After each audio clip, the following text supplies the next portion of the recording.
여호수아 21장은 레위 지파에게 주어지는 기업에 대한 내용입니다. 레위 지파는 다른 지파와 같이 이렇게 기업이 각 지역별로 주어지지 않았습니다. 어떤 방식으로 주어졌는가?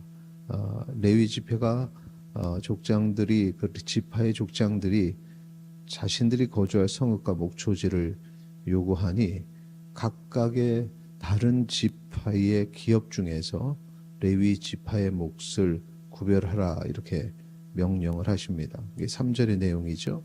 3절 말씀 같이 읽겠습니다. 이스라엘 자손이 여호와의 명령을 따라 자기의 기업에서 이 성읍들과 그 목초지들을 레위 사람에게 주니라. 아멘. 자, 3절이 바로 오늘 21장 전체를 요약한 한 절의 말씀입니다. 그래서 각 그 지파별로 레위 지파에게 몫을 띄어서 줍니다.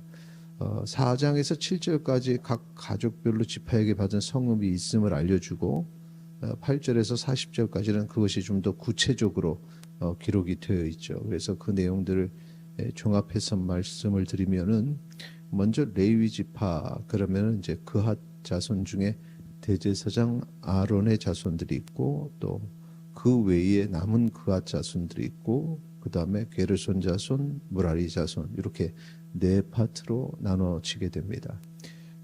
그핫 자손 중에 이 대제사장 아론의 자손들 그들은 유다 지파와 시몬 지파, 베냐민 지파 중에서 열세 성읍과 목초지를 받게 됩니다. 이 4절의 그 내용이 있고 그리고 이제 11절 그 이하의 내용들을 보면은 구체적으로 기록을 하고 있는데 유다 시므온 지파에게 헤브론을 비롯해서 9성읍 그 목초지라 할 때는 성읍이 있고 그 주변에 이제 땅들을 얘기하는 거죠. 그리고 17, 18절에 보면 베냐민 지파에게서 기브온을 포함한 비롯한 네 성읍과 목초지를 받게 됩니다. 자, 그것이 아론의 자손들에게 주어진 것이고 그 다음에 남은 그핫 자손들은 이제 5절에 보면 에브라임 지파의 가족 또 단지파와 므낫세 반지파 중에서 열성읍과 목초지를 받게 되는데요. 5절의 내용이 있고 그 다음에 이제 20절서부터 기록이 좀 자세하게 돼 있죠. 에브라임 지파에게 도피성 세겜과 네 성읍 주변의 목초지, 단지파에게 엘드게를 비롯한 네 성읍과 목초지, 또 요단 서편의 므낫세 반지파에게 두 성읍과 목초지 그렇게 해서 그핫 자손들이 얻은 성읍들을 소개합니다.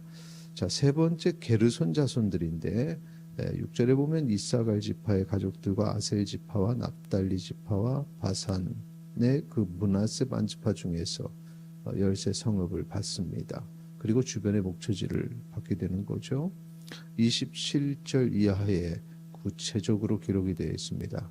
요단 동편 므낫세 반지파에서 도피성 바람골라를 비롯한 두 성읍과 목초지를 얻게 되는데 우리가 요단강 건너서 가나안 그곳에 이제 그 이스라엘이 자리 잡는 그러한 모습은 우리가 잘 알고 있는데 지금 요단 동편 땅도 여러분 잘 알다시피 세 지파가 요청을 해서 요단 동편 땅을 줬는데 그런데 거기에서도 지금 레위 지파 특별히 게르손 자손에게 땅을 또 일부를 주는 것입니다. 그러니까 이제 확장이 되는 거죠.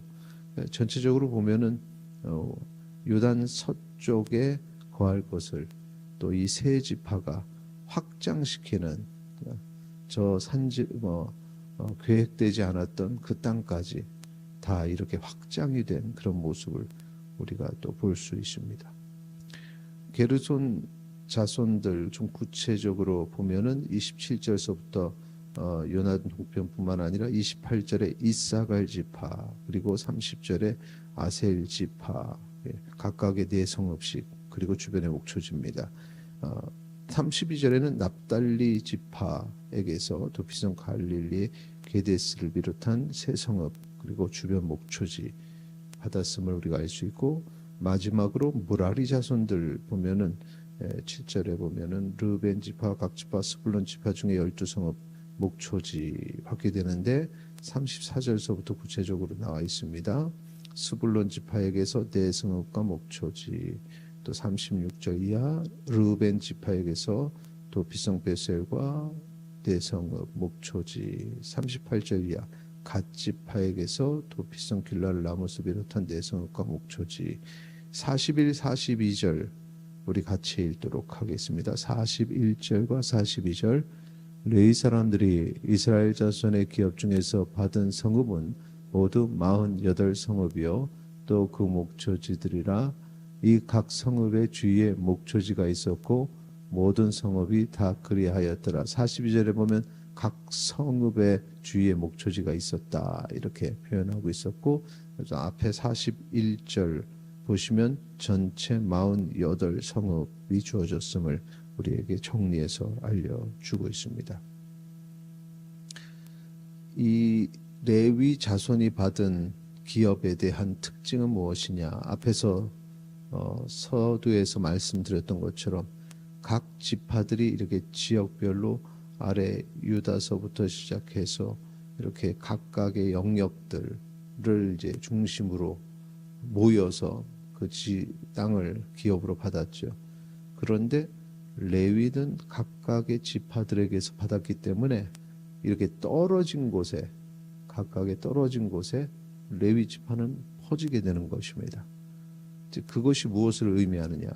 레위는 하나님 앞에 온전한 제사를 드리고 또 영적인 지도자로서의 일들을 각각의 그 백성들에게서 감당하는데, 그것이 우리가 알기로는 지금까지 어떤 항상 성전을 중심으로 또 성막을 중심으로 때로는 실로라는 한 성읍을 중심으로 이렇게 중심에 모이는, 그래서 모여서 예배하는 것, 제사 지내는 것만 알고 있지만 이렇게 가나안에 정착할 때 레위인들은 각각의 성, 특별히 도피성이 또 그 중에 꼭 포함이 됐어요.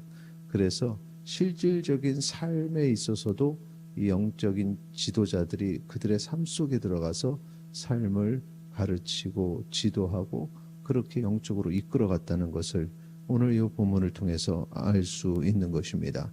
그렇게 해서 그들이 영적인 전쟁을 하고 정착하고 그리고 이제 영적인 그 각 그룹의 지도자들이 그 속에 들어가서 이제 삶이 하나님 나라의 백성으로서의 삶을 살게 됨으로써 하나님의 계획하심이 이제 다 완성이 된 거죠. 45절 말씀 우리 같이 읽도록 하겠습니다. 45절 여호와께서 이스라엘 족속에게 말씀하신 선한 말씀이 하나도 남음이 없이 다 응하였더라.